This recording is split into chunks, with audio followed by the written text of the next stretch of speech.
저는 비개발자들과 소통 힘든 점이 있습니다.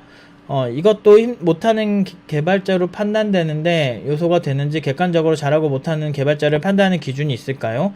스스로 잘하고 있는지 못하고 있는지 돌아볼 수 있는 기준이 있을까요? 이거 굉장히 어려운 거기도 하고 되게 좋은 질문이기도 한데, 보통 이제 제가 보는 일반적인 개발자의 모습이랑, 그러니까 개발자를 판단하는 기준이랑 일반적으로 이제 그 현업에서 보는 일반적인 시선이랑 조금 달라요. 저는 그 비개발자들과 소통을 잘하는 게 굉장히 중요하다고 생각하는 입장에 있는 사람이에요. 실제로 이제 일을 두 번 하는 이런 상황들이 생기지 않는 경우가 많아요. 그러니까 잘만 이렇게 커뮤니케이션만 잘하면. 이렇게 그 만약에 기획자 입장에서 이게 그렇게 중요하지 않은데 이게 만들기는 되게 힘든 거야, 개발자 입장에선. 그러면은 그런 경우에는 이제 기획자랑 얘기를 잘만 하면 그냥 쉽게 빠르게 이렇게 다른 방면으로 얼마든지 해결을 하고 넘어갈 수 있는 부분도 많았고, 막 좀 그런 경우가 많아요. 그리고 기획자들이 이해가 안 되게 설명을 해서 개발자들 때문에 문제가 생기는 경우도 상당히 많은데, 의외로 개발자들이 회사에서는 깡패들이에요. 왜냐면 실제 구현하는 사람들이고, 그거를 이제 기획자들이나 일반 그 회사 대표나 이런 관리직에 있는 사람들은 보통은 판단을 잘 못해요.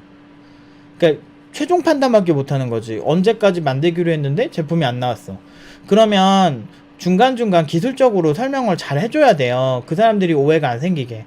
이 사람들은 고객한테 언제 제품이 나온다고 얘기를 다 해놨는데, 그 중간에 어떤 크리티컬한 이유가 생겼는데 그거를 세련되게 잘 얘기하지 못하면 같이 일하는 기획자나 같이 일하는 팀장들은 되게 짜증날 수 있죠.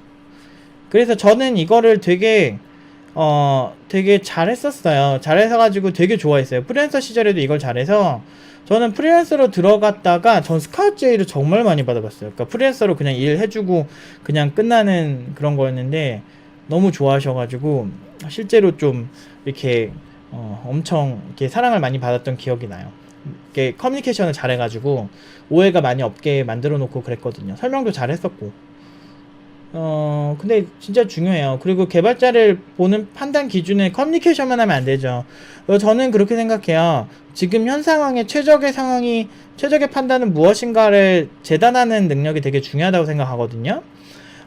그래서, 이 얘기를 해줘야 되겠다. 제가 옛날에 이제 회사 다닐 때 있었던 일인데, 어떤 제품이 하나가 있었어요. 근데 새로운 담당자가 오고 저는 퇴사를 했어요.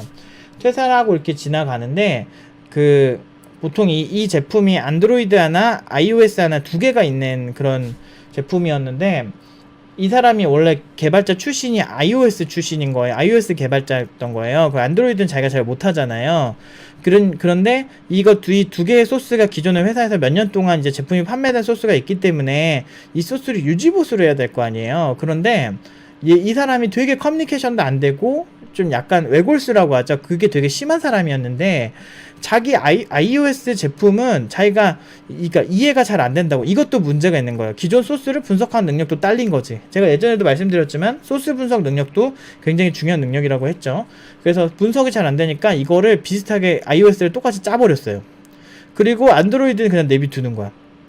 근데 이거를 다시 짜기에는 시간이 부족했는데, 이렇게 하다 보니까 이 사람이 팀장이 됐었거든. 근데 이 사람이 그것 때문에 야근도 엄청 많이 하고 막 새벽까지 막 3시간 자고 4시간 자고 그렇게 일하고 그랬어요. 그렇다고 연봉이 높은 사람도 아니고 커뮤니케이션이 좋은 것도 아니고, 그러다 보니까 문제가 계속 터지고 안드로이드는 계속 밀리고 고객은 계속 고소하겠다고 고소미 시전하고 뭐 그랬던 경험이 있죠. 그래서 이거는 사실 조금만 자기 고집을 죽이고, 뭐가 더 중요한지 영업팀이랑 얘기만 좀 잘 해가지고 뭐가 중요한지 고객이랑 만나서 얘기를 했으면 훨씬 빨리 끝날 문제고, 그 사람도 야근을 안 해도 되거든.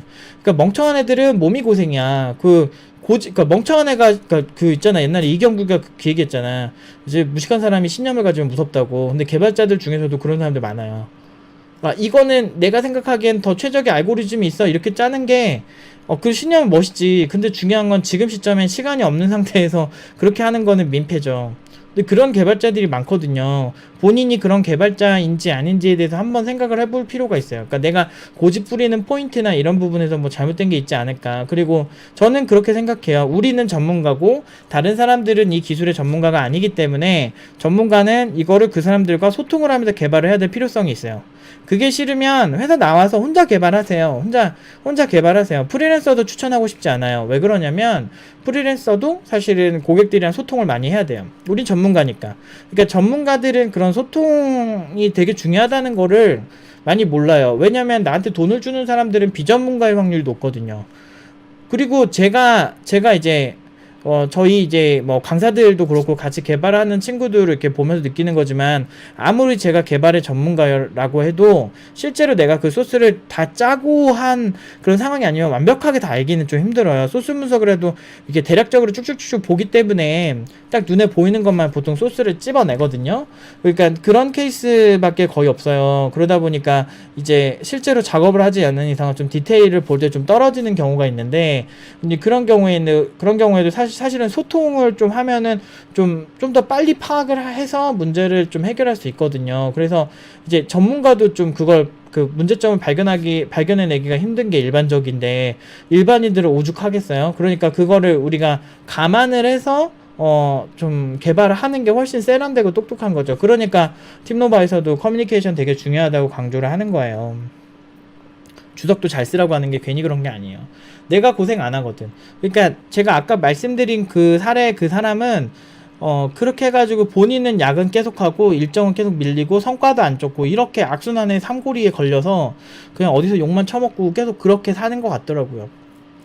그런 경우가 되게 많아요. 그리고 그 전 회사에서도 그 짓 하다가 그 상처받고 와가지고 그 제가 다니던 회사에 왔던 거거든요. 그래서 그 사람은 제가 본 외골수들 중에 제일 고집 세고 제일 별로였던 사람. 보통 이제 외골수여도 좀 이렇게 레벨을 좀 볼 줄 아는 애들은 그렇게까지 다짜고짜 시비를 안 거는데, 그러니까 저한테 시비 걸고 막 그러던 애예요. 근데 제가 그런 애들한테 굉장히 되게 싫어하잖아요. 저는 싫어하면은 그 사람 싫은 티 확 내거든. 그러다 보니까 아무튼 저한테 욕 많이 먹은 사람 중 하나죠. 윗선에다 얘기 다 해주고 나왔지 내가.